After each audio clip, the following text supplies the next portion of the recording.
Et donc merci de votre présence.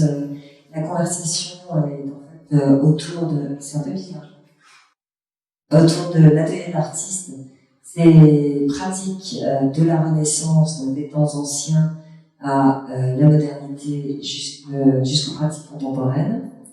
Alors pourquoi cette conversation? Alors d'abord parce qu'on est dans un atelier d'artistes ici, dans une maison des années 27 néo-moderniste, construite par un architecte qui s'appelle John Briggs. Et cet atelier appartenait à Renée Rohr, qui est là aujourd'hui. Merci Renée, qui est sculptrice, qui a travaillé de nombreuses années dans cet atelier, le marbre notamment. Et c'est aussi l'occasion d'illustrer la thématique annuelle de la Fondation, qui est la Renaissance, Artist as a Worker.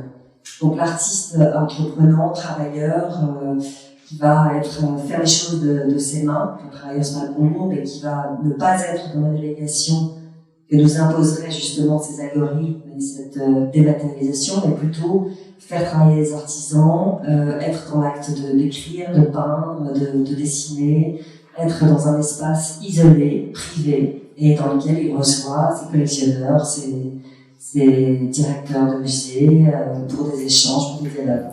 Donc là, autour de vous, il y a une exposition actuellement de Karine Rochier. Karine Rochier est une artiste française qui vit à Marseille, que j'ai rencontrée il y a 2 ans.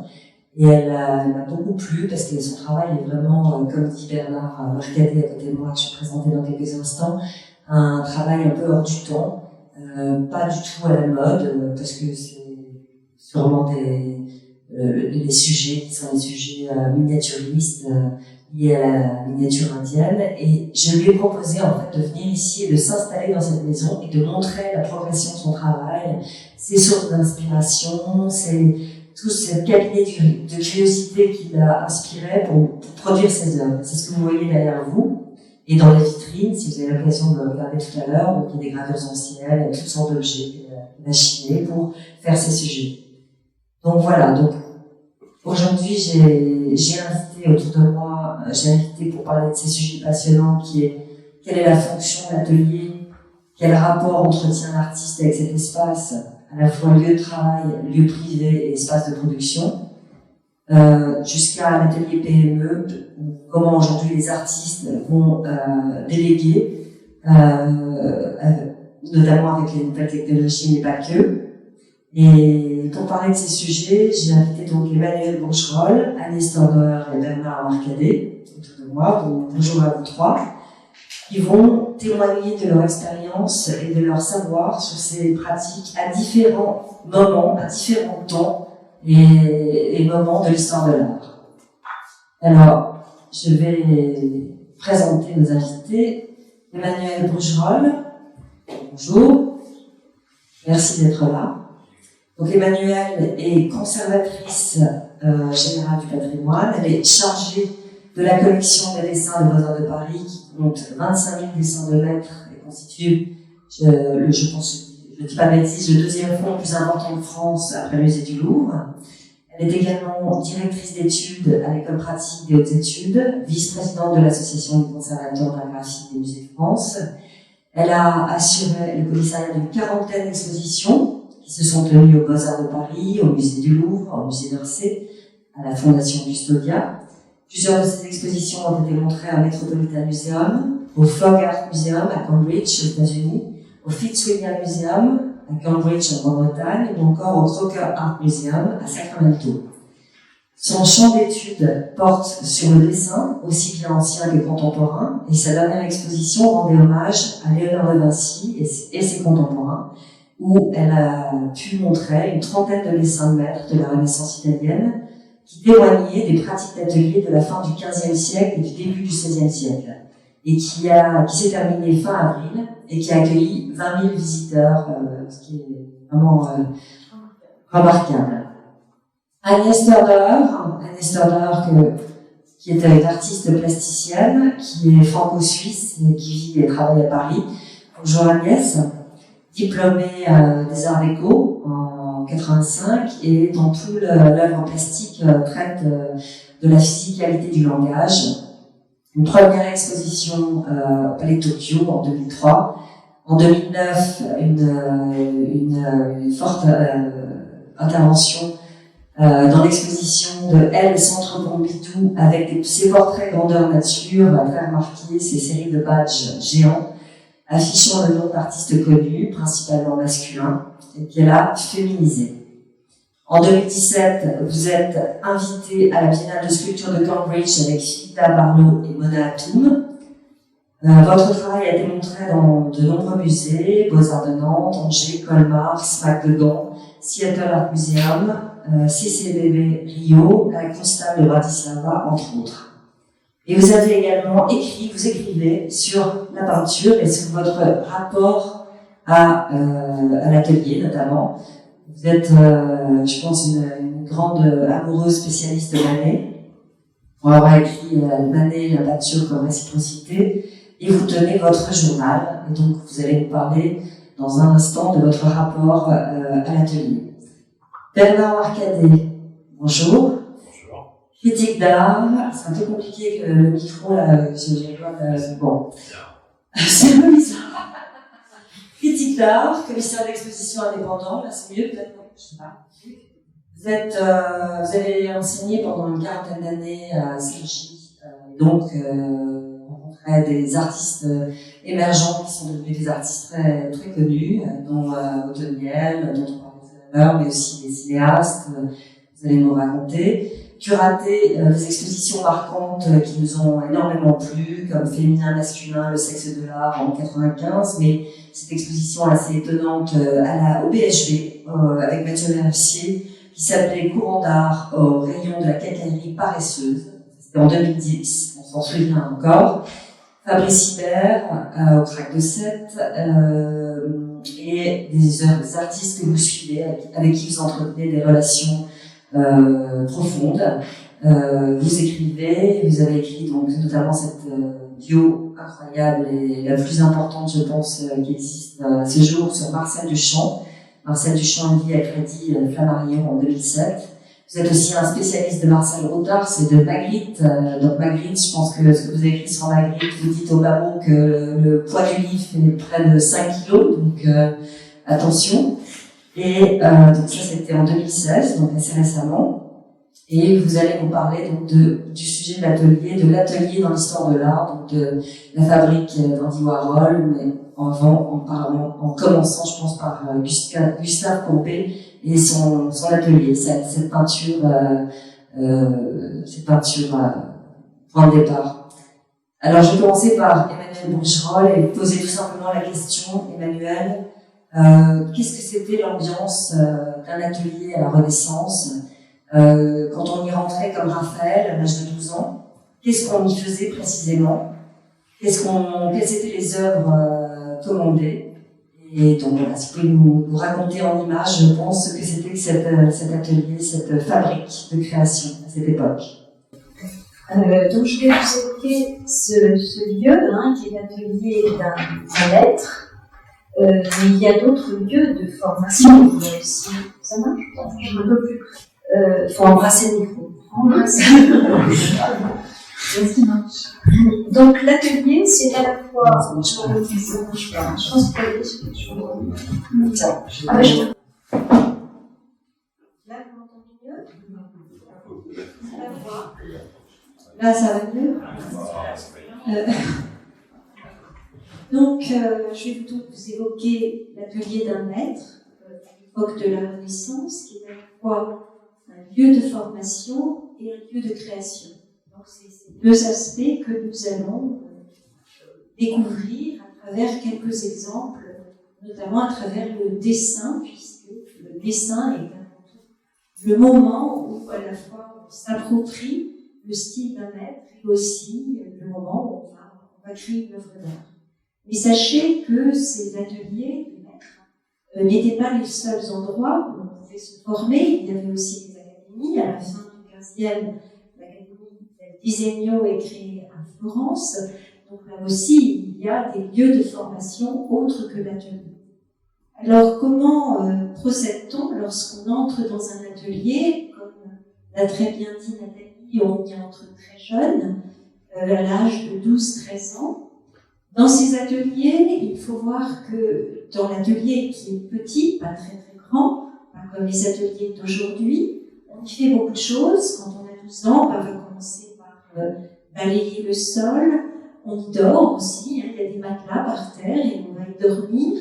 Ensuite, petit à petit, une fois que le maître se rend compte que le jeune homme a quelques dons, il va lui proposer de mélanger les couleurs. Et puis, petit à petit, le jeune élève va avoir accès à ce qu'on appelle le matériel qui se trouve dans l'atelier. Ce matériel, il est essentiellement graphique et c'est donc toute la culture du maître. Cette culture, elle repose à la fois sur les dessins que l'artiste, le maître, a pu réaliser, mais aussi cela peut être des dessins de contemporains que l'artiste a dans son atelier. Ça peut être aussi beaucoup de gravures, et c'est donc par ce bagage graphique que le jeune artiste va se former. Puis tout autour, vous pouvez avoir bien sûr des sculptures ou des peintures suivant que le maître soit peintre ou sculpteur. Donc la première chose pour ce jeune élève, c'est de s'approprier le style du maître. Comment se l'approprier? On se l'approprie par le biais du dessin. Mais comme vous pouvez le voir avec ces deux dessins de Francesco di Simone, c'est-à-dire on est là autour de 1470, il est dans l'atelier de Verrocchio, donc un sculpteur florentin du XVe siècle, qui va produire énormément de sculptures et qui va aussi accueillir Léonard de Vinci à peu près à la même époque. Donc, comme vous pouvez le voir, c'est cette feuille qui est dessinée recto verso, c'est-à-dire les deux faces de la feuille. Je vous présente les deux faces là. Elle faisait partie à l'origine d'un recueil, d'un carnet, puisque le jeune élève travaille non pas avec des feuilles volantes, mais dans des albums, des carnets, et vous voyez qu'il ne copie pas toute la figure, hein. Il va sélectionner en fonction de ses intérêts. Vous voyez là que ce qui l'intéresse particulièrement sur votre gauche, c'est surtout une tête, donc il n'hésite pas à couper une partie de la sculpture, parce que ce qui l'en retient, comme vous le voyez, c'est le modelé, c'est aussi le regard avec ses yeux révulsés.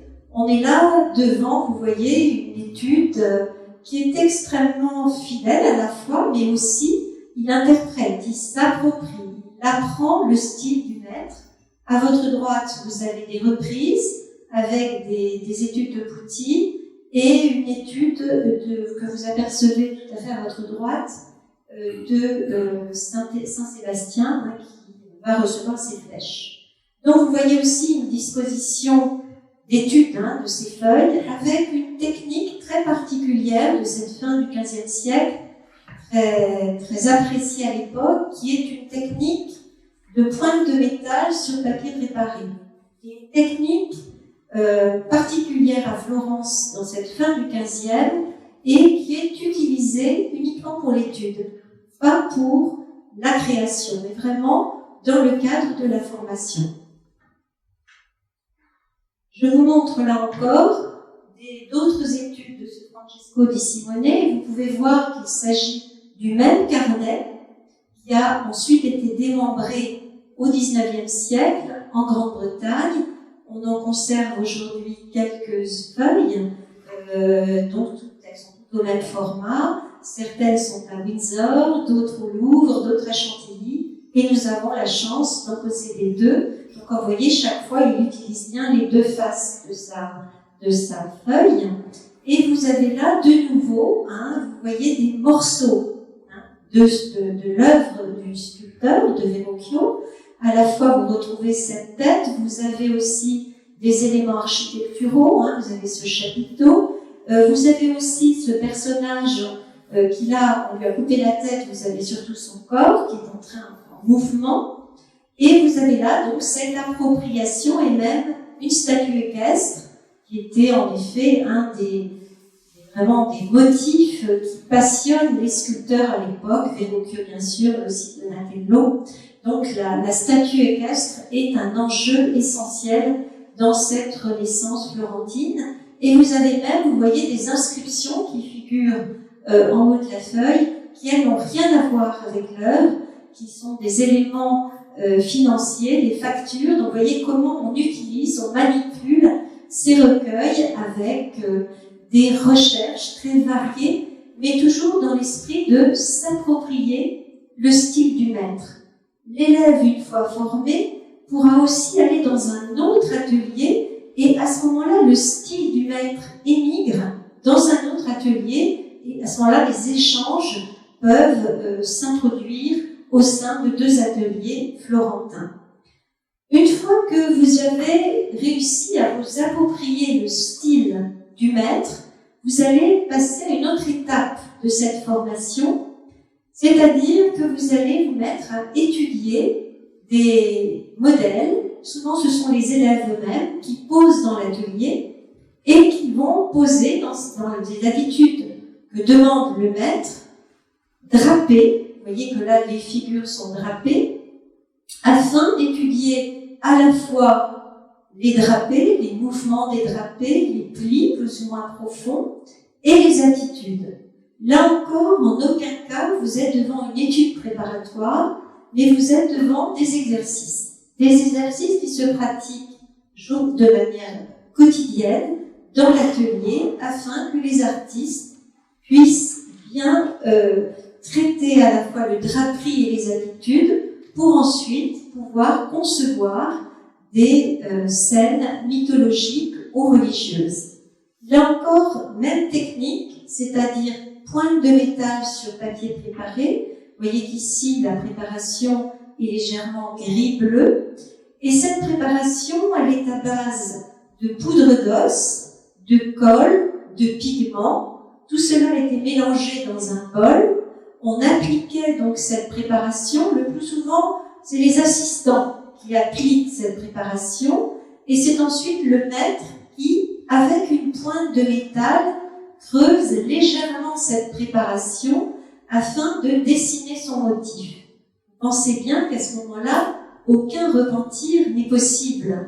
Donc il faut une certaine dextérité pour pouvoir dessiner de cette manière.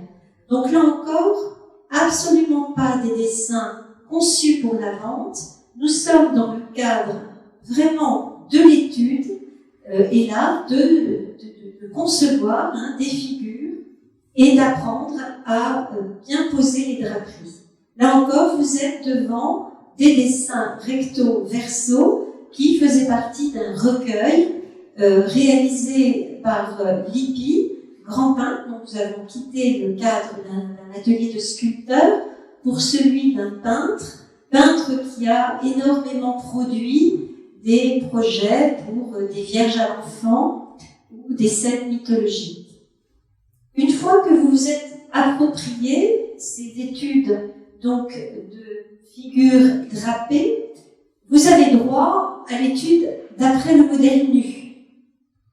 Donc vous avez là un très bel exemple d'un contemporain de Raphaël qui s'appelle Timoteo Viti et qui, vous voyez, fait poser le modèle. Nous sommes là avec une technique différente, qui est une technique de pierre noire. Vous voyez que là encore, on ne demande pas au modèle qui pose d'être en mouvement, mais au contraire d'être dans une pose statique afin de pouvoir saisir une attitude qui pourra éventuellement servir à d'autres projets. Donc l'intérêt ici, c'est d'étudier vraiment la pose, mais aussi, si vous regardez attentivement le dessin, vous voyez que l'artiste étudie ce travail d'ombre et de lumière sur ce corps avec une technique de pierre noire, vous voyez, de petits traits parallèles et parfois estompés. Et pour la lumière, c'est simplement par la réserve de papier que l'artiste rend compte de ces traits de lumière. Autre technique aussi très pratiquée dans l'atelier, particulièrement par Fra Bartolomeo, un autre peintre très important contemporain de Lippi, et qui lui aussi va produire énormément de tableaux religieux, puisque Fra Bartolomeo, après avoir mené une vie plutôt dissolue, avoir peint des femmes nues, va être très frappé par les discours de Savonarola à Florence. Il va donc brûler tout ce travail pour entrer au couvent de San Marco et se consacrer entièrement à la peinture religieuse. Pour faire ces grandes palas, où vous avez ces vierges qui trônent, avec, vous avez des grandes tentures qui descendent dans la partie supérieure, retenues par des poutis, il va se confectionner des petites statues de cire, il va les positionner dans son atelier et il va ensuite dessiner en fonction de la position que ces petites sculptures de cire sont disposées dans son espace, il va réaliser énormément de dessins qui pourront ultérieurement, il n'a pas l'idée de la composition au départ, ce sont d'abord des études pour ensuite s'en resservir lorsqu'il y aura un projet. Vous avez là donc une étude réalisée dans ce sens, à la pierre noire et à la craie. Là, il y a vraiment l'utilisation de la craie pour les rendus de lumière. Vous voyez, c'est cette recherche de positionnement avec une petite reprise, vous voyez, dans la partie basse, où il retravaille le mouvement du couteau.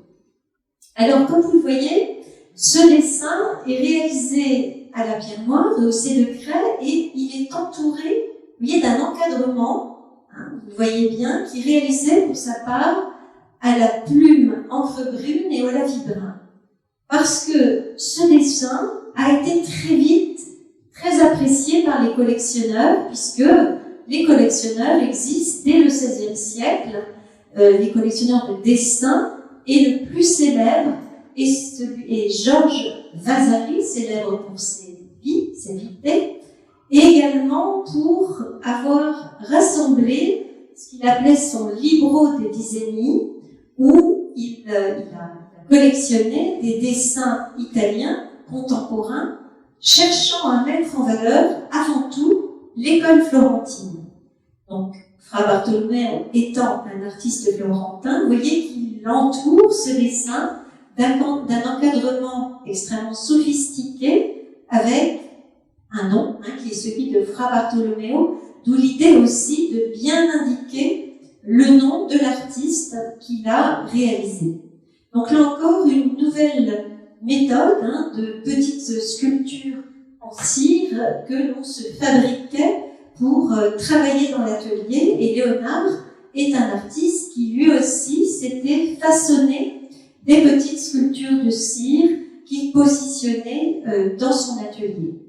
Je vous montre ici un dessin de Léonard de Vinci que Vinci a réalisé lorsqu'il était encore à Florence, avant de partir pour Milan, pour servir le duc de Milan et concevoir ces fameuses machines de guerre. On va lui commander, donc là vous êtes dans le statut d'une étude, on va lui commander une adoration des mages, et il va concevoir pour cette adoration de nombreux dessins préparatoires. Et comment concevait-il ces dessins préparatoires? Ce sont surtout des personnages, vous voyez, saisis avec une grande rapidité, où vraiment ce qu'il cherche à retenir, ce sont des attitudes, et vous pouvez voir notamment sur les personnages qui se situent à gauche et dans la partie basse, la reprise des mêmes attitudes avec des recherches multiples qui se dessinent sur la feuille.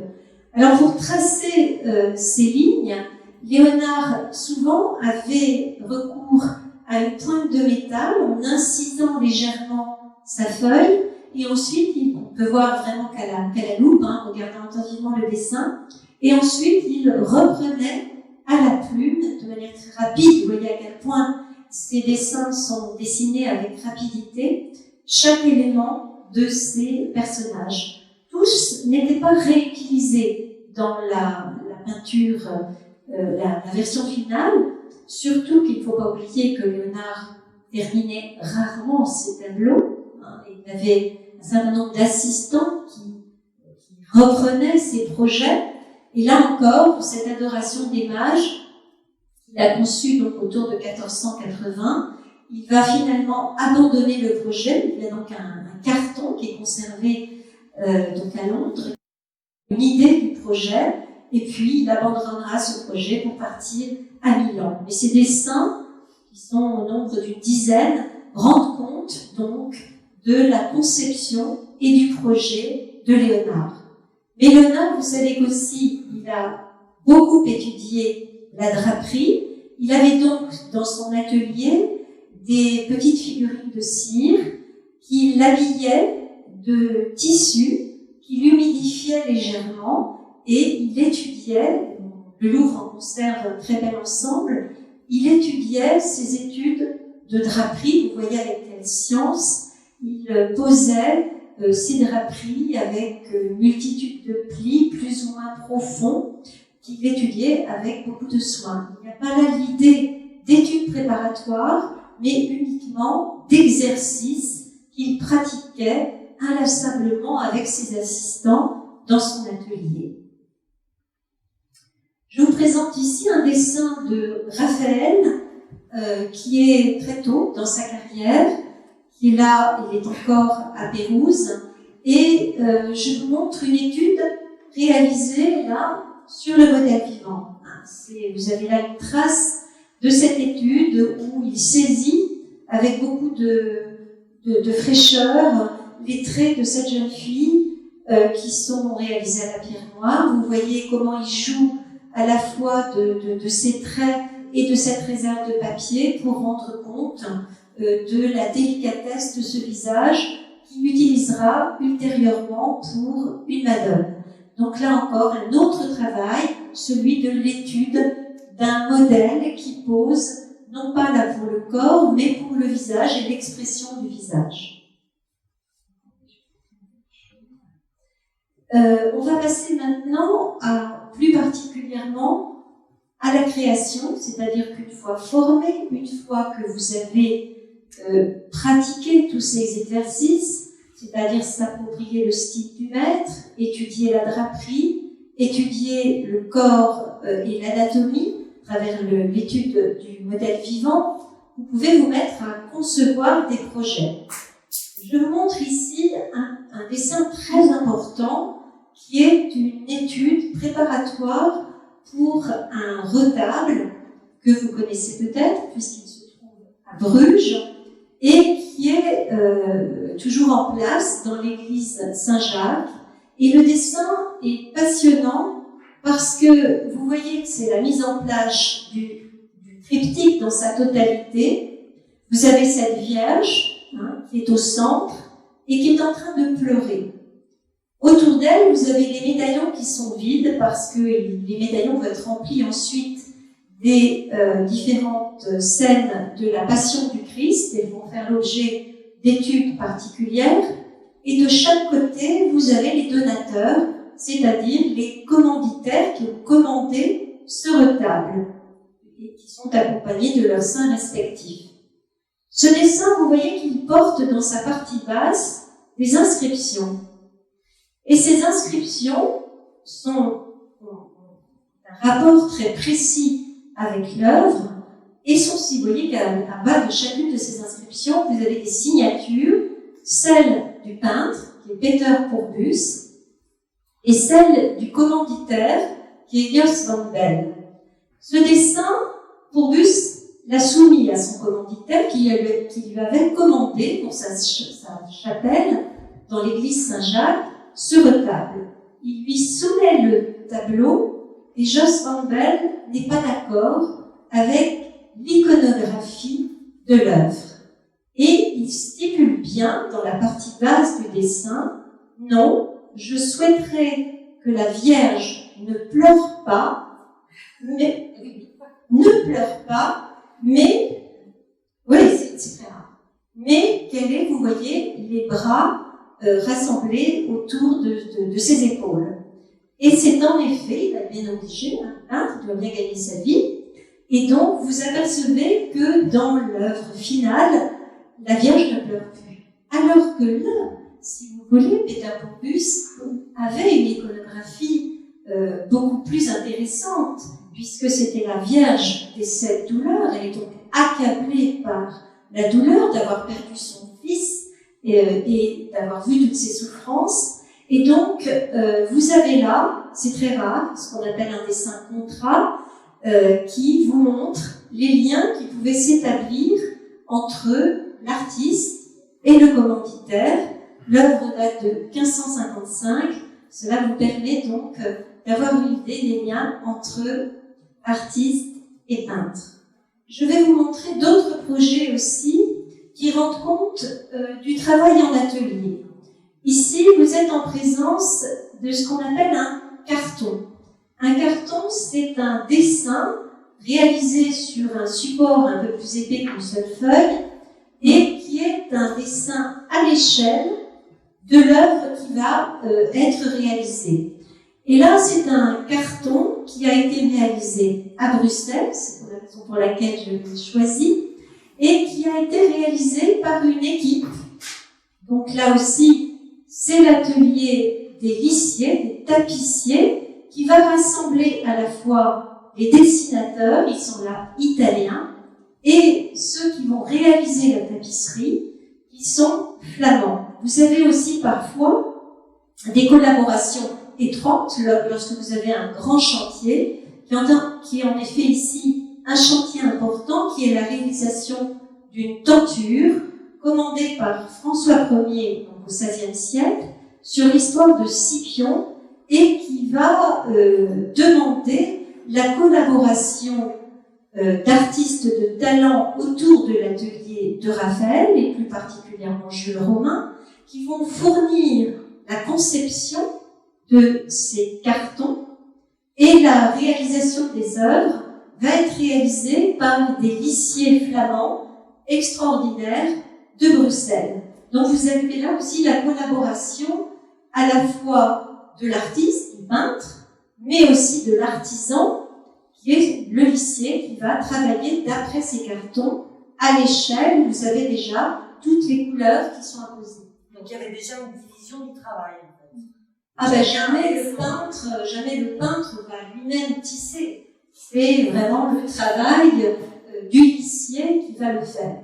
Sachez que ce dessin est un des rares témoignages de cette tenture qui va coûter un argent fou à François Ier. Tout va être tissé en fil d'or et d'argent. Je vous invite d'ailleurs à aller voir l'exposition en Rennerlay, où vous avez des témoignages tout à fait extraordinaires en ce moment de ces tapisseries du XVIe siècle.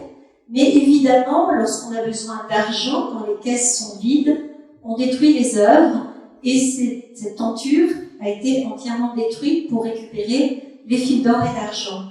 Donc ce carton est un témoignage tout à fait exceptionnel de ce travail de collaboration entre peintres, il s'agit bien de peintres, et de lissiers, c'est-à-dire de l'artisan qui va traduire en tapisserie le travail de Jules Romain. Et alors finalement, que faisait le maître? Il concevait. Donc il concevait par un dessin et après il faisait faire par ses assistants la carnation, les cheveux. Ah non, là c'est Jules Romain qui conçoit le carton et ensuite c'est transmis au lissier. Mais c'est une pratique fréquente, hein. Si on pense par exemple au décor du château de Fontainebleau sous François Ier, lorsque Primatis est appelé en 1532 à Fontainebleau, il va se limiter à la conception, c'est-à-dire au dessin. Il va concevoir tous les projets de la galerie du Lys, de la Duchesse d'Étampes, etc. Mais ce sont d'autres peintres, et là pas des artisans, mais d'autres peintres, le plus célèbre étant Niccolò della Battè, qui vont monter sur les gisafaudages et réaliser, d'après les dessins du maître, les fresques. Merci, Emmanuel. Alors, j'ai envie de faire maintenant, on va faire un saut dans le temps. Il y a une question? Saut dans le temps. On était chez François Ier. Et maintenant, on va, si tu veux bien, Agnès, d'abord peut-être faire un petit sujet, un petit stop en 1865 avec le tableau de Gustave Courbet. À moins que tu veuilles qu'on parle de... Parce que je trouvais que c'était plus peut-être... bon. Alors Agnès, on est en 2020. Et Agnès Thomas, on a fait là, c'était un terrible saut dans le temps. Et on reviendra après au 19e, faisons comme ça. Agnès Thomas, tu veux bien nous parler de ton rapport à l'atelier. Donc, tu as pris quelques photos et tu vas nous raconter un peu comment tu vis cet espace. Merci. Alors, est-ce que ça marche bien? Et j'appuie, ça peut pas faire effectivement automatique. Oui. Mon rapport à l'atelier. Alors, en fait, je suis un peu née dans un atelier parce que j'ai commencé à peindre à 3 ans, à la maternelle, frénétiquement.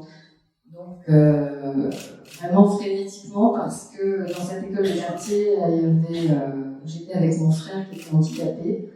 Il s'est trouvé qu'il y avait un coin avec des feuilles et des peintures. Et je me suis littéralement engouffrée dans cette histoire et que j'ai pu lâcher. Donc, il y a une inscription totalement primitive de cette question d'un endroit dans lequel c'est fluctué, avec lequel j'ai une conversation, avec la représentation, qui est une espèce de conversation ininterrompue. Donc, j'ai toujours, là j'ai 3 ans, 4 ans, 5 ans, j'ai passé 2 ans dans cette école, où j'ai pu rester parce que j'ai appris à lire parallèlement, donc j'ai pas fait le CP. Et ensuite, j'ai été dans un atelier de quartier, dans le 15e arrondissement, là où on vivait, l'équivalent du mercredi qui était le jeudi à l'époque. J'ai quand même essayé de voir si je pouvais peindre à la maison. Donc un jour, j'ai demandé un chevalet à Noël en me disant que j'avais envie de peindre plus que juste le jeudi. Et le jour où le chevalet est arrivé et que je l'ai déballé, je me suis rendu compte que c'était complètement inopérant. C'est-à-dire que c'était un objet qui ne signifiait rien. J'étais totalement embarrassée et j'ai jamais rien pu en faire. Donc je pense que déjà, à ce jeune âge, j'avais la sensation qu'il fallait un lieu spécial. Et la maison, c'était pas l'atelier. Donc j'ai continué à travailler une fois par semaine. Et puis ensuite, avant même de rentrer aux Arts Déco, j'ai fait des études. Vraiment visé, hein, le son, vraiment visé le son. Et bien, j'ai eu un atelier qui était un ancien hangar. D'un garage, je travaillais. Donc, pour moi, c'est resté, pardon, faut que je fasse en même temps, c'est l'atelier est une espèce de lieu auquel je vais quotidiennement et qui est je dis souvent, alors voilà, une chose dont il faut que je parle aussi, c'est que j'ai toujours eu un rapport, n'ayant pas fait d'école en peinture, et la pratique de la peinture a existé très tôt pour moi. Les musées ont existé aussi assez vite. Enfin, quand j'étais adolescente, j'ai beaucoup été dans les musées, regarder ce que je trouvais. Et du coup, la question de la contemporanéité s'est jamais posée. En fait, pour moi, j'ai toujours eu un rapport avec les œuvres des artistes d'autres époques. À partir du moment où elles me parlaient, j'entrais en conversation avec elles et ça ne quittait pas. Donc Nathalie a dit que j'aimais beaucoup Manet, c'est vrai parce que je m'intéresse beaucoup à la peinture dite conceptuelle, ce qui a été le cas de la peinture depuis toujours. En fait, on a parlé de Léonard, il était conceptuel. On a oublié depuis que la pensée était jusqu'à un certain stade indissociable de la peinture et que la matérialité ne fait que transporter cette pensée dans le concret. Donc l'atelier est aussi un lieu où il y a tous mes interlocuteurs de toutes les époques et que je vais qui sont sur un praticable comme ça, parce que le sol de l'atelier, je dis aussi souvent que l'histoire pour moi c'est de la géographie, donc l'espace physique de l'atelier est une espèce de praticable où l'histoire est rabattue sur le sol comme ça. Et comme je travaille pas non plus de façon linéaire où une époque remplace une autre et que j'ai des tas de séries que je travaille en même temps, cette espèce de praticable de l'atelier me permet à la fois de conduire toutes les séries que je travaille depuis des années, et à la fois de dialoguer avec les artistes. Tu peux montrer les images? Pardon. On voit l'atelier. Voilà. Donc, il faut que je parle aussi peut-être du rapport. Voilà, donc, y compris dans ma pratique au quotidien, je travaille sur des formats différents. J'ai une série qui s'appelle des prédelles, qui sont des petits formats de 55 par 33.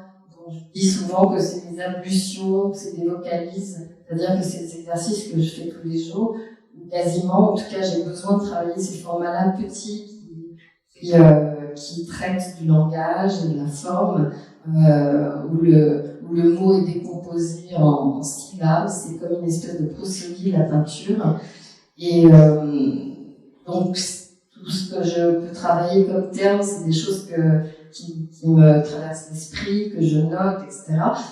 Donc je fais ces petits formats, mais je fais aussi des formats beaucoup plus grands. Bon, là, il y a aussi tout le travail de sculpture qui vient de la peinture, de cette question de la parcourabilité de la peinture, qui vient de toute l'histoire du Quattrocento, de la race, de la façon dont il y a toujours une forme de langage et même de performativité du sens de la peinture. Hein. Chez Giotto, chez les primitifs, on voit très bien que le corps est investi dans la représentation, pas de façon littérale, enfin, de façon littérale aussi d'ailleurs, parce que quand on voit Saint François qui soutient l'église 1903, on voit quelqu'un qui apporte son épaule à une espèce d'édifice qui est en train de s'écrouler. Donc tout ça, c'est des choses qui ont toujours été tellement évidentes pour moi que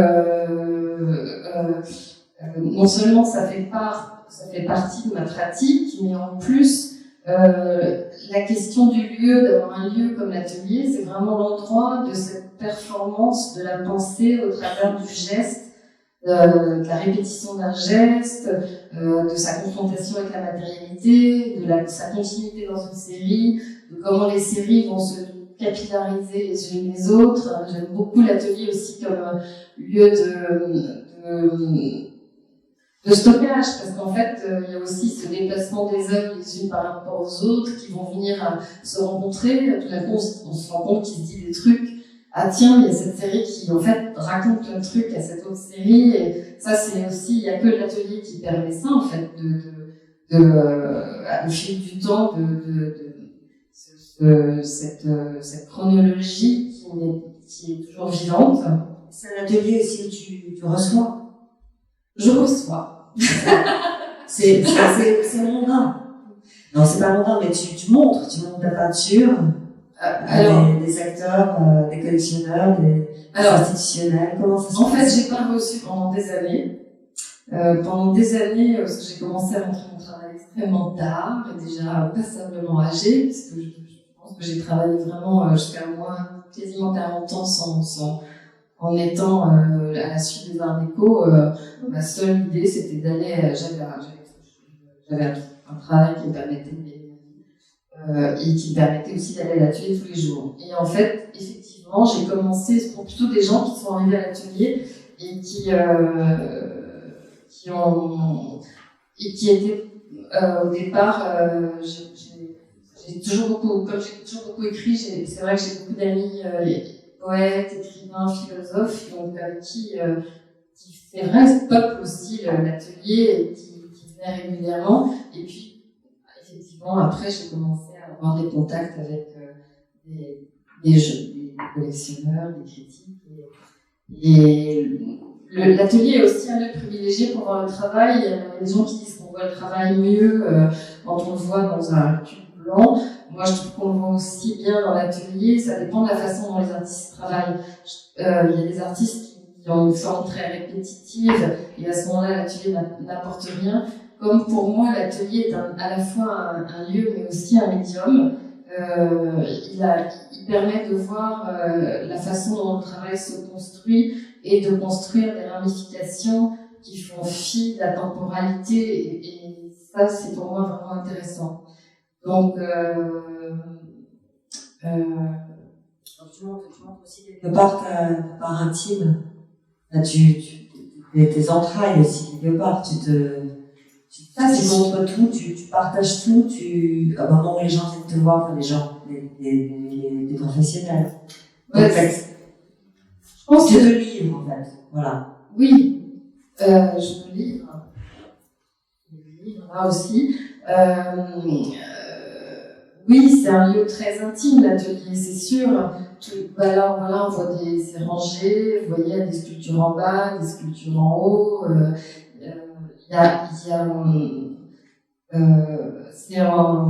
C'est un endroit très intime, mais c'est aussi un endroit absolument vital et nécessaire. Quand j'ai pas été à l'atelier à un certain temps, ça me manque énormément. J'ai l'impression d'être un poisson qui a de l'eau et qui n'arrive plus. En fait, quelquefois même, j'ai toujours la clé de l'atelier sur moi. Il m'arrive de sortir la clé de l'atelier alors que je suis pas à l'atelier. Parce que ça me manque psychiquement. C'est vraiment un lieu, c'est un espace qui est vraiment vital et quel que soit ce qui s'accomplit ailleurs, il y a une nécessité de cet endroit-là qui est à la fois, qui est aussi un corps agrandi, un cerveau agrandi et dont j'ai de plus en plus besoin, plus je vais ailleurs faire des expositions, plus je produis, parce qu'en ce moment je produis pas mal de sculptures qui m'obligent à être aussi dans des fonderies ou des choses comme ça. Plus j'éprouve le besoin, j'appelle ça de revenir dans mes broussailles. Moi j'aime beaucoup l'idée de cette espèce de cabane qui est l'atelier et où je retrouve ma sauvagerie. J'ai très très besoin de ça. Parce que je me rends compte que c'est aussi là qu'il y a cette espèce de sédimentation qui existe depuis très longtemps et qui produit toute seule, quelquefois, mais parce que j'ai planté des choses qui travaillent, en fait, qui profitent,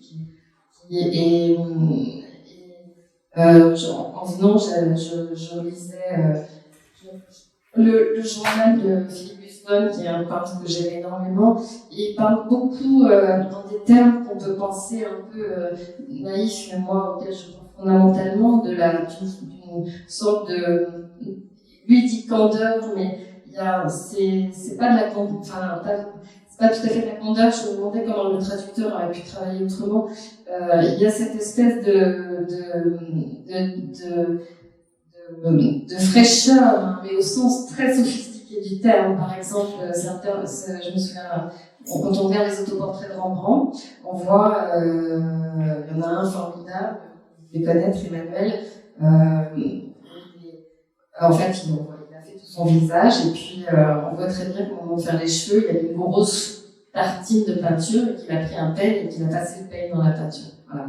Ça, c'est des gestes de l'atelier qui sont absolument formidables et qui sont ce franchissement de la pensée dans la matière et que l'atelier lui seul permet. Et c'est là qu'on invente des gestes qui porteront toute leur vie, qui va nous dépasser, on l'espère de beaucoup, la puissance de l'affranchissement.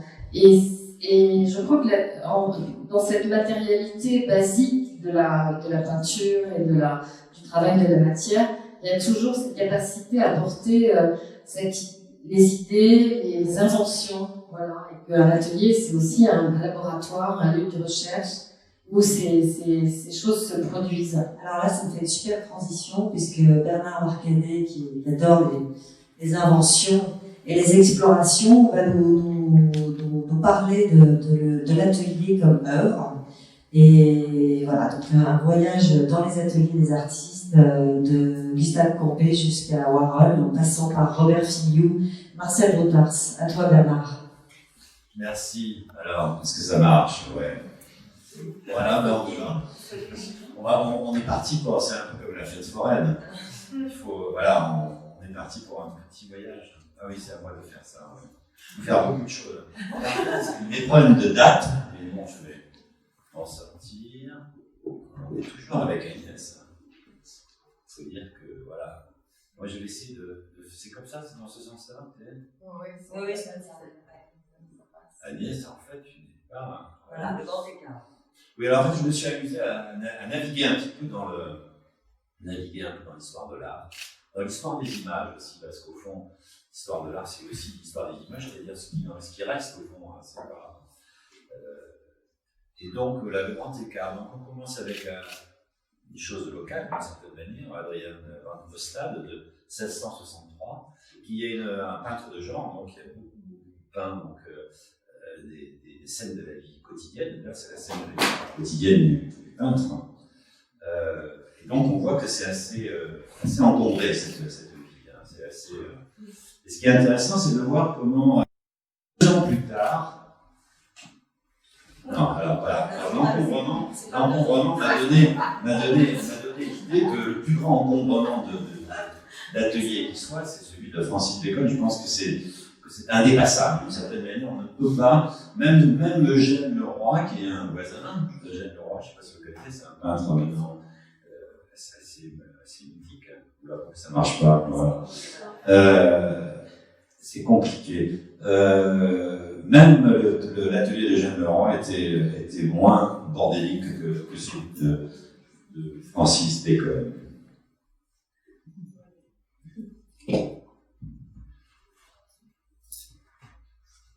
Voilà, et donc voilà, donc 2 ans après Adrien au stade, Vermeer, 1665, donc XVIIe siècle, plein milieu du XVIIe siècle. Et là, c'est intéressant de voir vraiment ce que j'appelle le grand écart. Et donc, évidemment, moi, quand je vois Vermeer, je fais un autre grand écart, c'est Piet de Mondrian. Et c'est vrai que quand on regarde un tableau de Vermeer, on voit la structure de Mondrian déjà très très proche. Mais là, c'était vraiment dans la structure même de l'atelier de Mondrian. On sait maintenant que ces ateliers, qu'ils soient à Paris, qu'ils soient à New York, qu'ils soient particulièrement à New York et à Paris, c'était vraiment une œuvre, d'une certaine manière. Considérer évidemment que son atelier était la continuation de son travail d'artiste. Et donc, tout le travail de Style, d'une certaine manière, qui va venir ensuite, en hommage à Mondrian, c'est de dire évidemment que le monde, entre le tableau et le monde, il y a une connexion. Et donc, l'atelier est une connexion du monde de Mondrian, il doit être à l'image de ce monde déjà. Et ce qui est drôle, c'est qu'effectivement, l'atelier est devenu une sorte de fétiche. Parce que ça, c'est la technique moderne, et que maintenant, évidemment, c'est l'atelier comme œuvre, d'une certaine manière. Donc, c'est une sorte de ready-made, on pourrait dire, mais ready-made modifié, hein, pour parler comme du chant. C'est-à-dire que c'est pas vraiment l'atelier de Mondrian, mais c'est un artefact de cet atelier qui est présenté comme, on ne sait pas quel est le statut, mais c'est assez intéressant de voir comment il y a une fétichisation, effectivement, de l'espace de l'atelier qui est opéré là. Donc ça, c'est des reconstitutions qui sont montrées donc dans une exposition Tate moderne.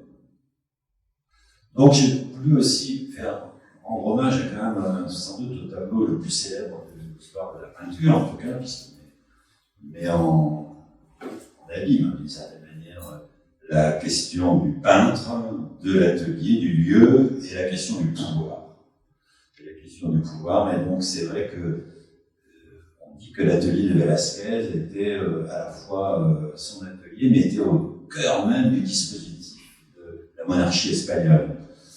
Et donc, ce qui est évidemment, tout le monde a en tête le texte de Michel Foucault sur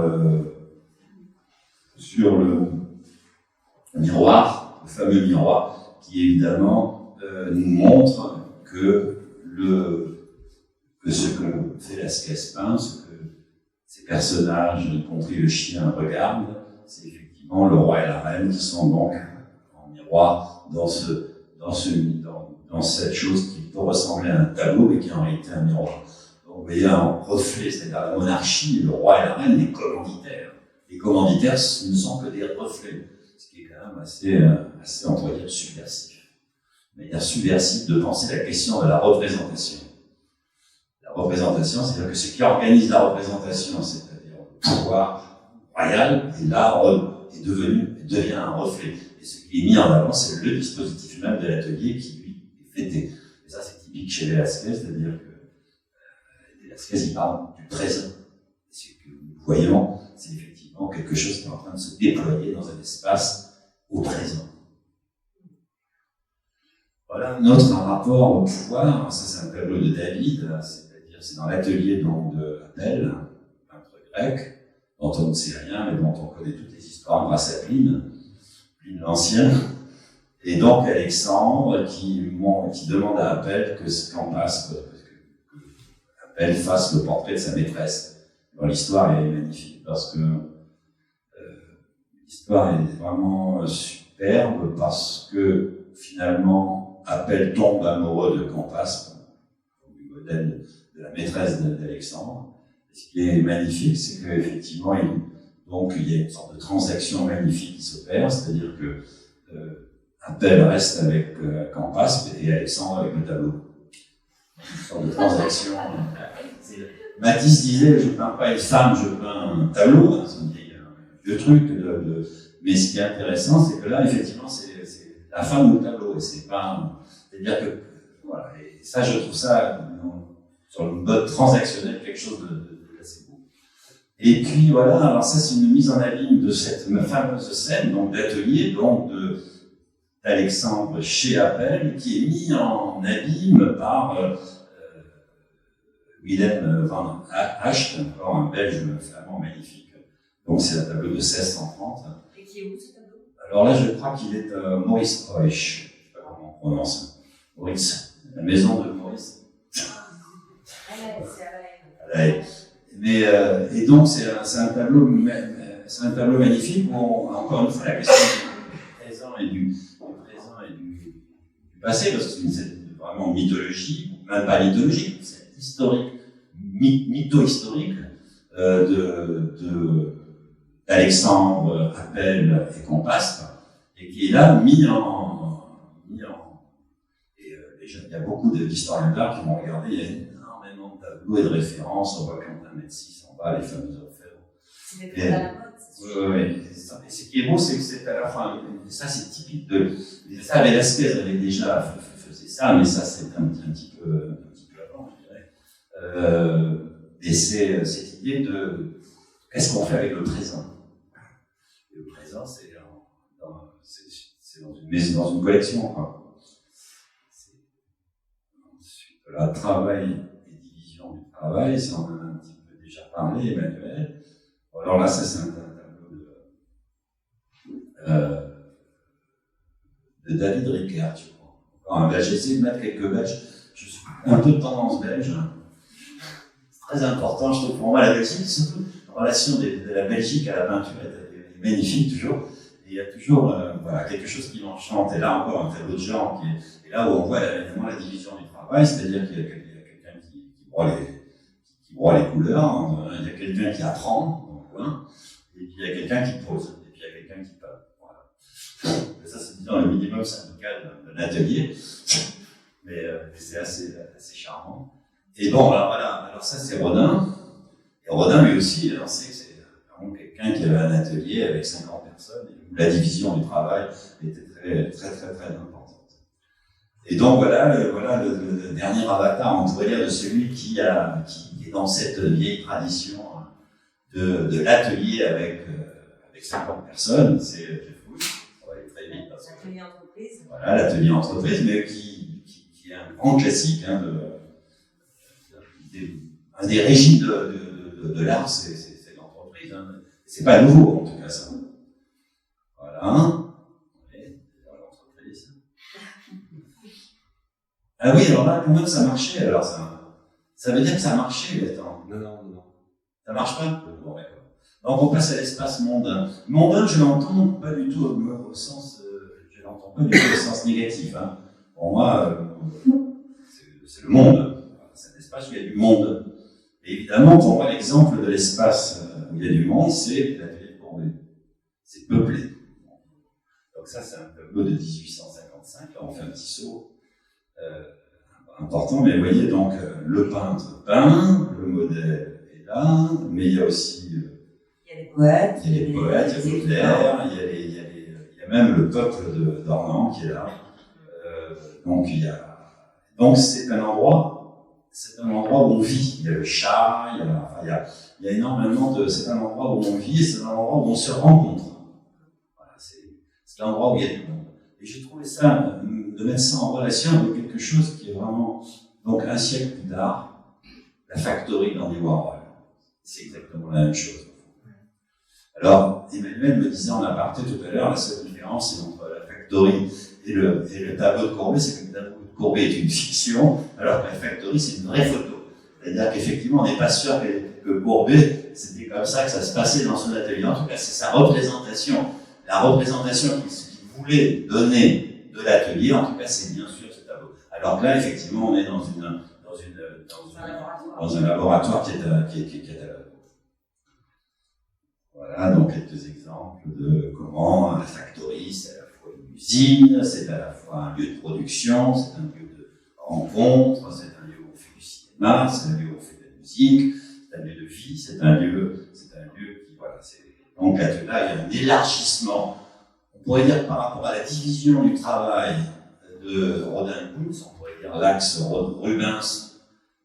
Rodin-Kunz, là on est dans une multiplication au contraire des activités. Un mixage des activités. C'est vraiment une autre manière de procéder. On est plus dans la multiplication, dans la division. Le bête, bien sûr. Bon, je me suis amusé à faire des petits couples comme ça. Je voulais proposer aussi Brancusi et Giacometti, qui sont à peu près contemporains, mais bon, on n'a pas le temps, et puis tout le monde le sait. Mais parce que Brancusi et Giacometti, ce sont deux ateliers. Leurs ateliers sont devenus là aussi des fétiches, comme celui de Mondrian. C'est-à-dire qu'au centre Georges Pompidou, nous avons l'atelier de Brancusi. Et maintenant, dans la fondation Giacometti, on a l'atelier de Giacometti. Mais Duchamp Picasso, c'est plus classique, parce que c'est au fond les deux qui se partagent un peu la première partie du XXe siècle. On dit toujours c'est Duchamp Picasso, on oublie d'autres personnes. Il y a Matisse, Malevich, Mondrian. Enfin, il y a beaucoup de monde, il y a beaucoup de peintres particulièrement.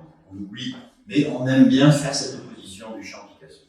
Parce que justement, il n'y a aucune connexion a priori. Mais c'est vrai, quand on regarde l'atelier, la pauvreté de l'atelier de Marcel Duchamp à New York, là, avec ses pauvres ready-made, je ne parle même pas que c'était vraiment un atelier plein de poussière. Vous savez que la fameuse photographie de Manet, son grand verre, était plein de poussière. Cet élevage de poussière, ça veut dire qu'effectivement, c'était pas quelqu'un qui nettoyait comme Mondrian son atelier, c'était quelqu'un qui laissait effectivement la vie se déposer sur ses œuvres. Voilà, ça c'est à Neuilly, c'est genre 2 ans avant sa mort. Il y a toujours ça c'est une sculpture de voyage pour la dimension nomade un petit peu du travail c'est quelqu'un qui était plutôt qui n'était pas vraiment dans l'œuvre, mais dans le processus d'une certaine manière. Ça, c'était fait par un artiste Villani, un artiste qui a refait la sculpture de voyage de Marcel Duchamp, la fameuse boîte en valise, qui montre bien effectivement que c'était plutôt du côté, c'est quelqu'un qui porte, un porteur de valise, on pourrait dire, pour reprendre une métaphore, que Marcel Duchamp, c'est quelqu'un, oui, plutôt que quelqu'un qui, voilà, c'est un musée portatif, mais ce n'est pas quelqu'un qui, voilà, et ça c'est, je crois, c'est ce qui le signifie parfaitement. Et évidemment, Picasso à la Californie, vous voyez, c'est très différent. C'est un vieux truc, c'est pas à New York, c'est vraiment, voilà, c'est entouré de... Une maison bourgeoise, avec voilà. On parle de 2 espaces différents, l'atelier et la maison, là c'est dans la maison. Voilà. Et avec Brigitte Bardot, évidemment. C'est très important, c'est une image que j'aime bien. Elle est plus grande que Pablito. Hein. Comment elle a des talons? Ah, c'est ce que vous dites toujours. Non, elle est Comment? elle est en Madrid, ben oui, il ne faut pas qu'elle paraisse trop grande par rapport à elle. Il y avait des problèmes avec ça.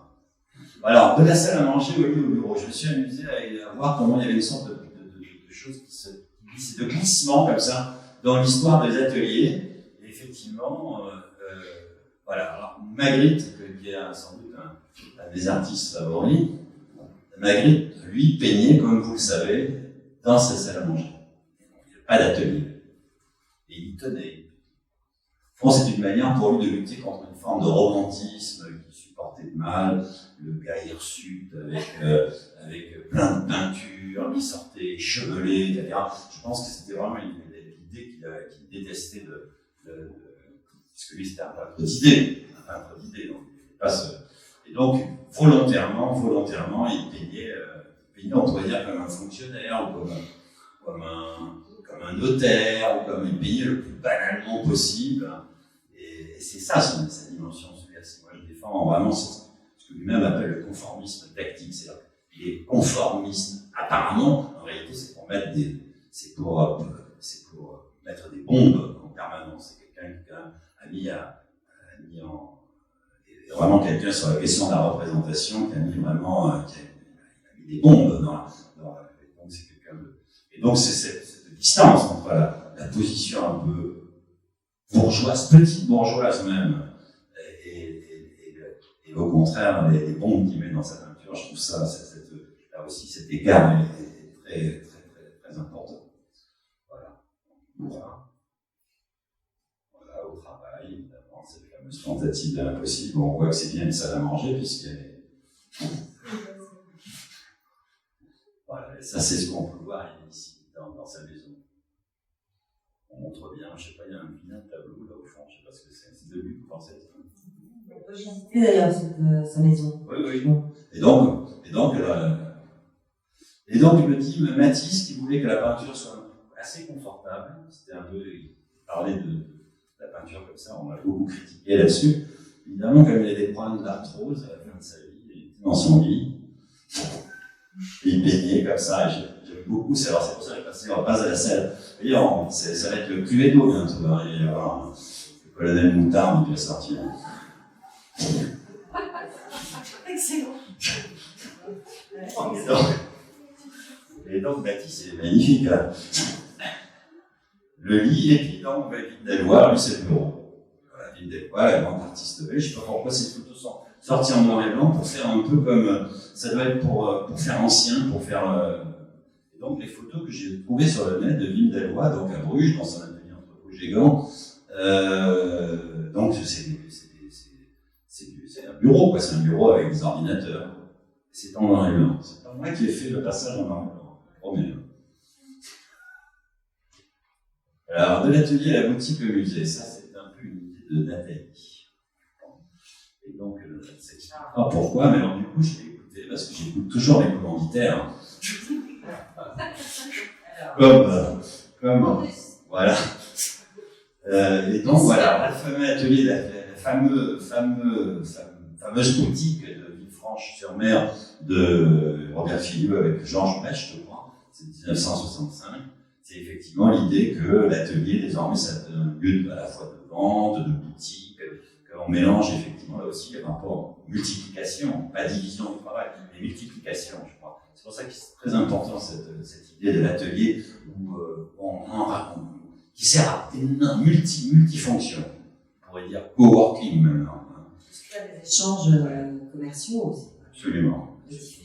Alors bon, Ben évidemment, il a copié ça, après il a fait sa boutique, mais en fait, l'origine, c'est vrai, c'est Filliou et Georges Bech.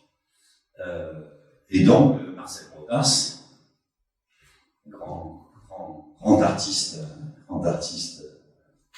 d'ici, on va pas dire un belge, d'ici, bien qu'il ait, être obsédé par Magritte, lui-même, il a un costume, enfin, je veux dire, il n'essaye pas de faire artiste romantique en rayon, quoi, hein. Là aussi, c'est un artiste qui porte des costumes, décide chez lui, effectivement, d'abord, il a commencé, mais ça, vous savez mieux qu'on encore, il a commencé à 40 ans, à Niès, peut-être encore plus tard que toi. J'ai commencé à montrer, Ah, voilà. À 3 ans. Mais il a commencé sa vie d'artiste au sens visuel, d'artiste visuel à 40 ans. Avant, il était poète. Et comme ça rapportait pas beaucoup, il a parlé de ça de manière formidable en disant, mais comme je gagnais, que ça servait à rien d'être poète, etc. Finalement, il a décidé de faire de la poésie par d'autres moyens, d'une certaine manière. Et donc, en vendant, comme il dit, quelque chose, ça rapportait un peu d'argent, un petit peu. Ça rapportait surtout de l'argent à la fin. Mais, et donc, il a commencé, une de ses œuvres les plus importantes, c'est le fameux musée d'art moderne du département des Aigles, qui a commencé dans sa maison. Il n'est pas un atelier. Enfin, Marcel Brotas n'avait pas d'atelier, mais sa maison, et donc, il a débuté en 1968. Il a débuté son département, son musée d'art moderne, département des Aigles, en 68. Et ça a donné, évidemment, on voit Herman Dallet dans le fond, d'ailleurs. Ah oui. Tout jeune. Ouais. Et alors c'est Clader, c'est Johannes Clader, c'est un conservateur allemand qui faisait un discours de manière très très officielle. En fait, c'était uniquement comment on appelle ça, vous savez ça, c'est des boîtes des caisses dans lesquelles il n'y avait absolument aucune œuvre, mais il y avait des cartes postales, où il y avait et donc cette exposition, ça a été le summum de cette exposition, c'était en 1972 à la Documenta 5, celle de Harald Zeman, où effectivement c'était la première manifestation du musée d'art moderne, section des aigles, où il n'y avait que des aigles, donc c'était une exposition déjà, qui mettait d'ailleurs en relation qui mettait en connexion de manière extraordinaire tout le ceci d'art de Marcel Duchamp avec ceci n'est pas une pipe de René Magritte, c'est-à-dire ceci n'est pas une œuvre d'art. Toutes les pièces de la manifestation étaient affublées de l'étiquette ceci n'est pas une œuvre d'art.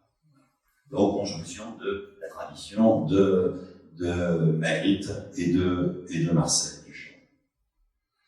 Voilà, donc on va terminer sur l'atelier à l'époque de la mondialisation. Ça m'a amusé de parcourir un petit peu, voilà, donc Gauguin, sans doute un des premiers à être parti de l'Occident, et donc avec sa fameuse maison du Jouy. Voilà. La maison du Jouy, donc parti dans les îles Marquises. Et puis ça m'a fait penser que Boetti, Alighiero Dante Boetti, lui il est parti en Afghanistan avec son copain d'ailleurs. Alors ça c'est incroyable, il a fait faire des choses par les... J'ai tenu à mettre ça parce qu'aujourd'hui, avec ce qui s'est passé en Afghanistan, particulièrement, je trouvais que la démarche de Boetti était donc de faire travailler des artisans afghans, particulièrement souvent des femmes d'ailleurs, pour ses drapeaux, pour ses cartes, pour ses abécédaires, enfin, sur un certain nombre de pièces de Boetti, c'était vraiment une chose vraiment très très importante. Et évidemment, à ça, là vous avez, c'est un petit peu.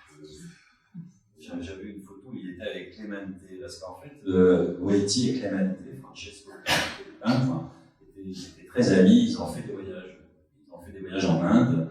Et voilà, par exemple, un travail de Clemente que j'aime beaucoup, qui est une sorte de travail comme ça, plein de mains, c'est-à-dire où il y a aussi bien l'artisanat, la peinture indienne traditionnelle, que sa propre expression.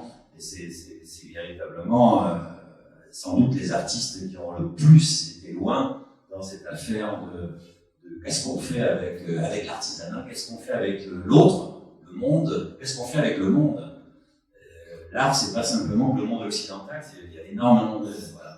Et donc, c'est à la fois la réconciliation, on pourrait dire, de l'art et de l'artisanat.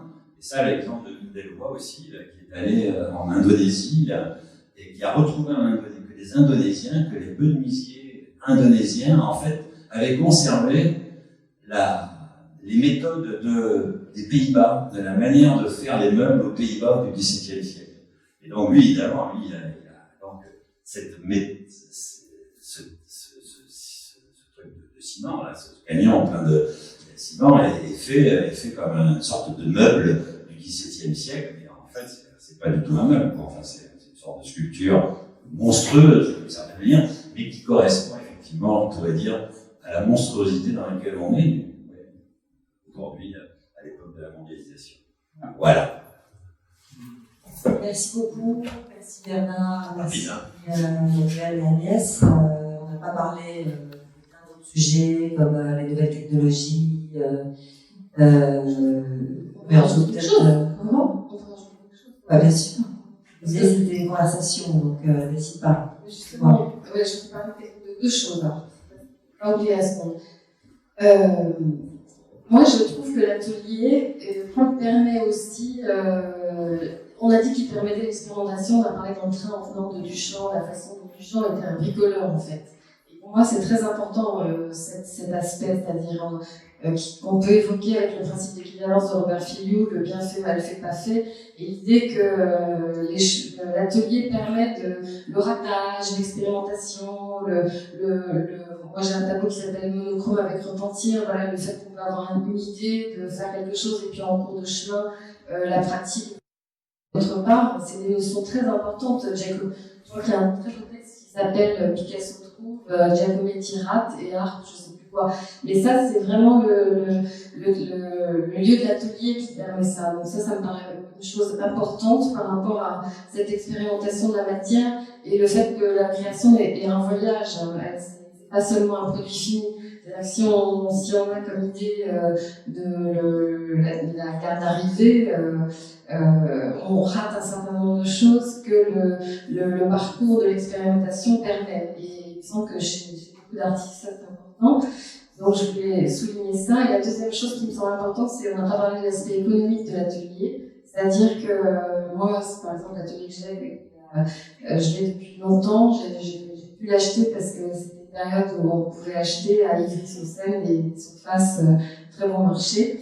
Moi, je vois beaucoup de jeunes artistes aujourd'hui qui n'ont pas d'atelier et qui, du coup, travaillent en résidence. Ça veut dire que leur façon de travailler va se modéliser à cette potentialité d'une durée au bout de laquelle ils vont devoir produire quelque chose. Et je trouve que c'est important dans cette conversation sur l'atelier d'évoquer ça, c'est-à-dire comment est-ce qu'on peut continuer à penser l'atelier avec dans une crise économique qui fait que les surfaces aujourd'hui ne sont plus accessibles comme elles l'étaient et induisent un certain état de la création. C'est une question que je pose. Complètement. Et aussi s'imaginer comment on peut penser l'atelier aujourd'hui avec justement ces nouvelles technologies dont on a très peu parlé, mais qui sont la sculpture 3D, l'intelligence artificielle, et donc qui induisent forcément une délégation. Donc on pense que les œuvres sont réalisées par l'artiste ou par la main d'artiste, mais elles sont juste l'idée et après elles sont fabriquées à différents endroits. Donc c'est changer ces pratiques en fait finalement. Et donc ce que tu dis, oui, partie économique, partie nouvelle technologie. Et enfin, effectivement, tous ces artistes qui sont là en école, qui se posent la question de où et comment créer finalement. Donc là, je trouve que c'est assez incroyable de ce qu'on a vu, parce que finalement, on peut dire qu'il n'y a aucune règle particulière. J'ai envie de parler de Yannick Enel, dont je viens de lire le livre Le Caravage, la solitude, et qui parle de Caravage, sur lequel il va sur les traces de ce peintre. Et il raconte donc Caravage qui crée dans le chaos total, puisque c'est avec le soir, il se bourre à la gueule, enfin, jusqu'à même tuer un homme. Et il dit, c'est quoi la création? Et j'ai envie de le partager avec vous. Il dit, c'est pas tellement d'avoir une vie d'artiste, c'est plutôt d'être libre dans son art et donc dans ses pratiques. Et c'est aussi, comme tu dis, avoir les moyens de cette liberté. Et donc, voilà, les moyens de cette liberté pour créer son corpus. Voilà. Je sais pas si vous avez des questions. L'idée, c'est de pouvoir échanger ensemble sur ce sujet atelier. Peut-être une petite question à propos de justement la difficulté d'acquérir un atelier. Ce serait, ce serait peut-être, est-ce qu'il y a moyen de partager à plusieurs artistes un même atelier? Ou bien c'est une coexistence qui est impossible? Je suis pas artiste, mais Agnès ou Aurélie Gravas, qui est dans la salle, qui est peintre, peut-être envie de quelque chose, oui. Ou Ariane, qui il y a des artistes dans la salle, c'est sûr. Mais ça dépend des artistes. Moi, je ne souhaite pas partager mon atelier parce que d'abord, ce que je fais, c'est très mauvais et qu'en plus, je fais beaucoup de bruit. Mais il n'y a pas de règle. De travailler dans 10 mètres carrés, on a peut-être besoin de 100 mètres carrés. Ouais, je sais vraiment des artistes, je sais pas ce que je peux dire d'autre. Il y a quelqu'un qui veut parler derrière.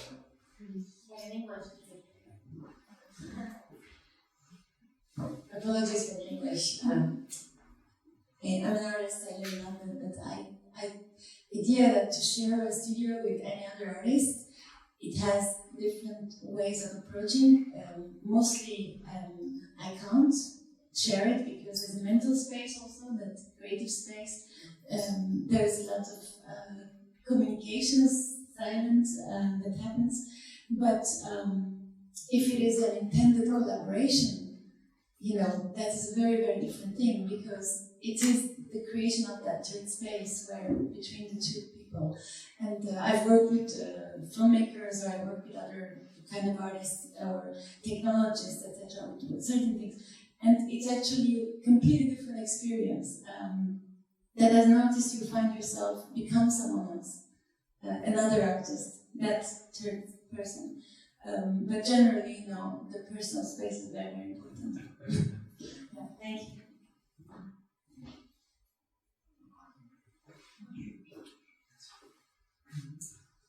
Moi, je suis peintre, principalement, et pendant longtemps, j'aimais beaucoup travailler seule, avoir mon espace, comme dit Agnès, un espace mental, que ça devienne le prolongement de son corps ou de son esprit. Mais c'est vrai que dernièrement, j'ai éprouvé le besoin, en arrivant à Bruxelles, de ne plus être seule, de partager mon atelier avec des danseurs, donc complètement un autre médium.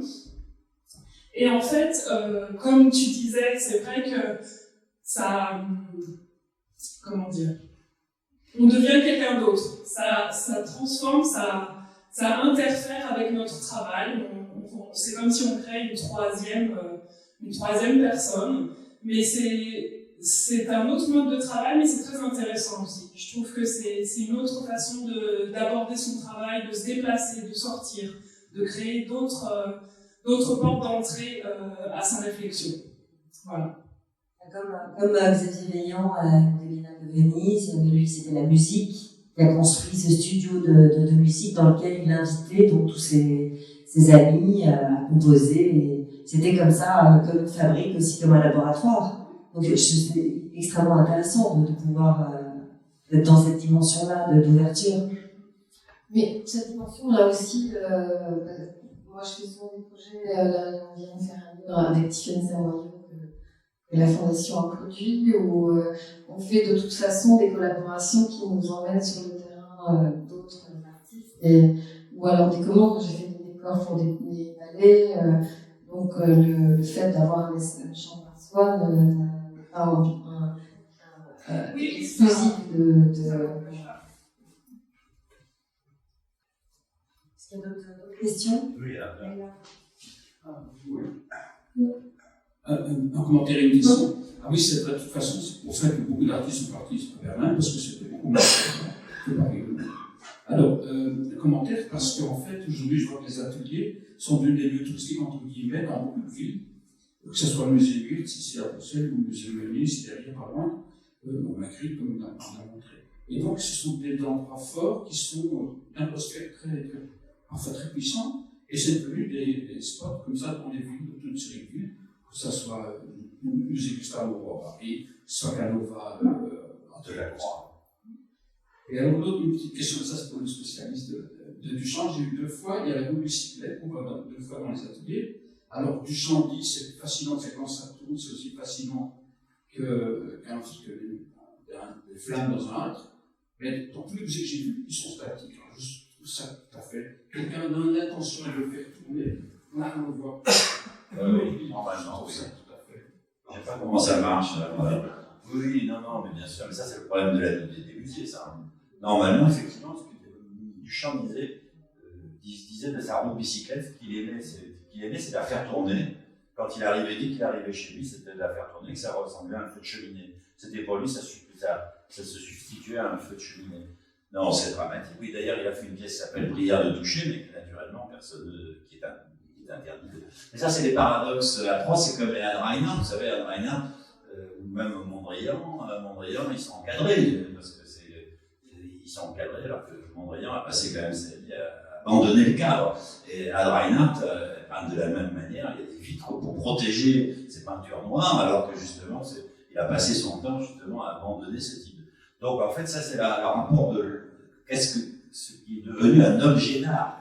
Voilà. C'est-à-dire qu'on passe de l'art à l'objet d'art, à l'objet de muséifié. Mais ça, c'est une autre affaire, hein, je crois.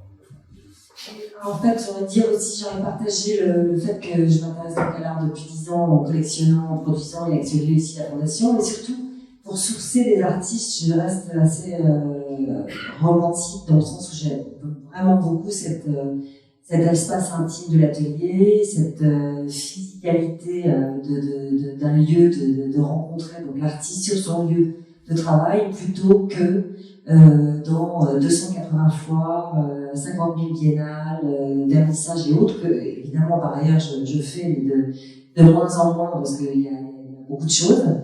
Et donc, j'ai envie de dire que l'atelier, c'est presque un combat, en fait, de dire on veut garder ces espaces physiques, ces traces, comme tu nous as montré, Agnès, des inspirations, etc. Tout ce qui fait ton ADN, en fait. Et pour moi, ça reste toujours de la magie, en fait, de la magie que tu veux bien donner, montrer. Donc c'est un peu l'idée d'ici de continuer à inviter des artistes qui ont envie de partager, qui sont dans cette générosité et aussi dans cette pédagogie. Parce que tous les artistes n'ont pas envie de raconter ce processus de création et cette errance parfois, ces doutes et cette solitude. Donc voilà, c'est un peu ça que j'avais envie de dire aussi pour terminer. Et Valérie, qui fait beaucoup d'ateliers, qu'est-ce que tu en penses, toi, de toutes ces visites? C'est toujours très intéressant d'arriver. L'atelier correspond vraiment à l'artiste qui vit.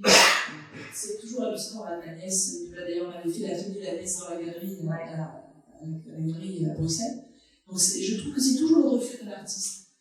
Et je trouve que même quand on mélange, je me rappelle de Lucie Éphémère à Paris il y a très longtemps, j'avais rencontré Kat Lauré, qui à un moment donné travaillait ensemble avec Pascal Fleury. Patrick Fleury.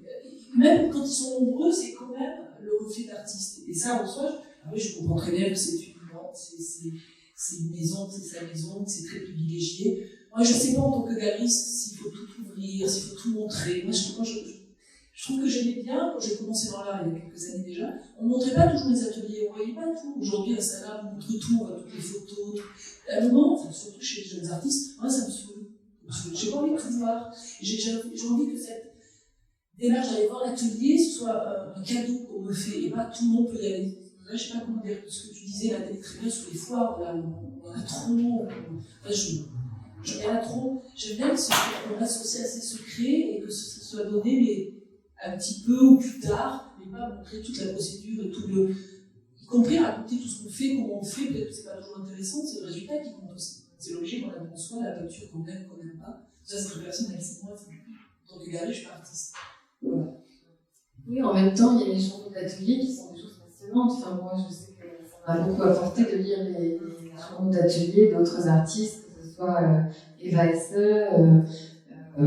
Philippe Huston. Et là, en fait, alors on ne voit pas, mais on nous est restitué une forme de quotidienneté du travail avec ses errances, ses fulgurances.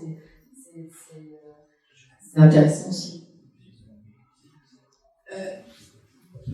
Ce que je trouve assez marrant, c'est que récemment, je me suis rendu compte de quelque chose, justement, que vous avez dit dans mon atelier. C'est finalement, c'est l'endroit le moins sincère de mon travail.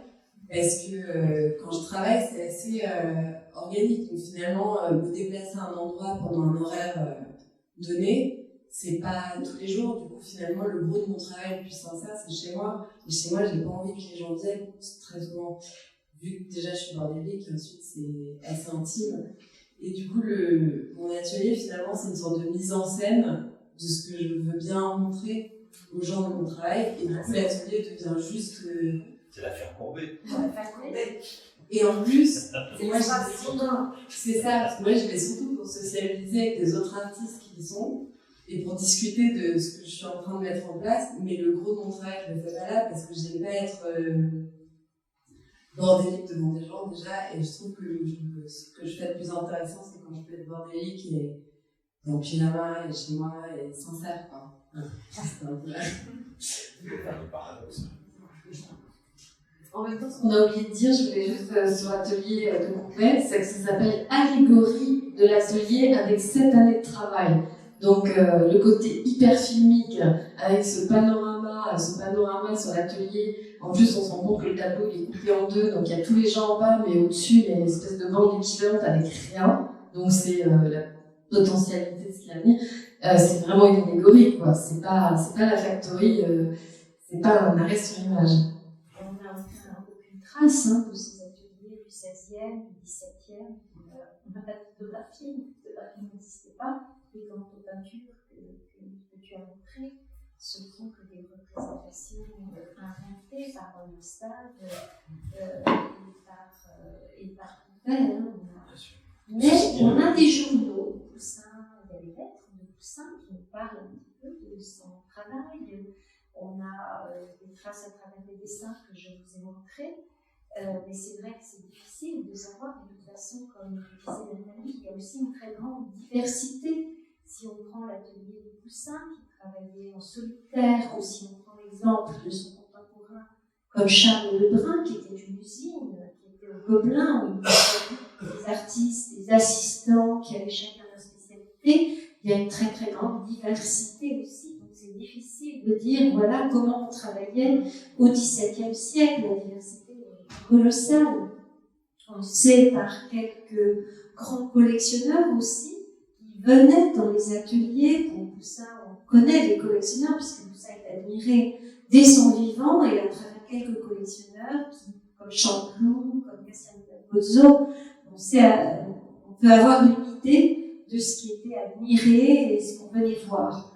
Ce qu'il faut savoir aussi, c'est qu'aujourd'hui, les artistes contemporains gardent leurs œuvres à travers la photographie, la documentation, mais pour les peintres du XVIe ou du XVIIe siècle, les œuvres partaient de l'atelier. Donc qu'est-ce qu'on garde? Qu'est-ce qu'on peut montrer aux commanditaires?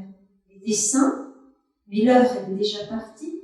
C'est la raison pour laquelle Claude Lorrain, par exemple, qui très vite comprend que ces tableaux vont partir, il vivait à Rome, vont partir à Madrid, vont partir en France, il va se constituer un recueil de dessins qu'on appelle le Liber Veritatis, et sur lequel il va, une fois le tableau peint, il va réaliser un dessin d'après le tableau, pour garder une trace de ces tableaux qui avaient quitté l'atelier. Donc je pense qu'aussi, il y a toute une histoire qui est très différente de celle d'aujourd'hui. Quand vous parlez aussi de travailler ensemble ou pas ensemble, la question ne se posait pas à l'époque, parce que c'est le cadre de l'atelier, les commandes, mais vous n'avez pas le choix de travailler ou pas travailler ensemble. Je pense que vraiment, c'était très différent. Alors, Bernard, si tu veux conclure, on a une performance à 17h. Bon, mais moi, pourquoi conclure non. C'est pas long, c'est inépuisable. Non, mais oui, il y a notre ami Ilaya qui veut parler. Ah voilà. Alors.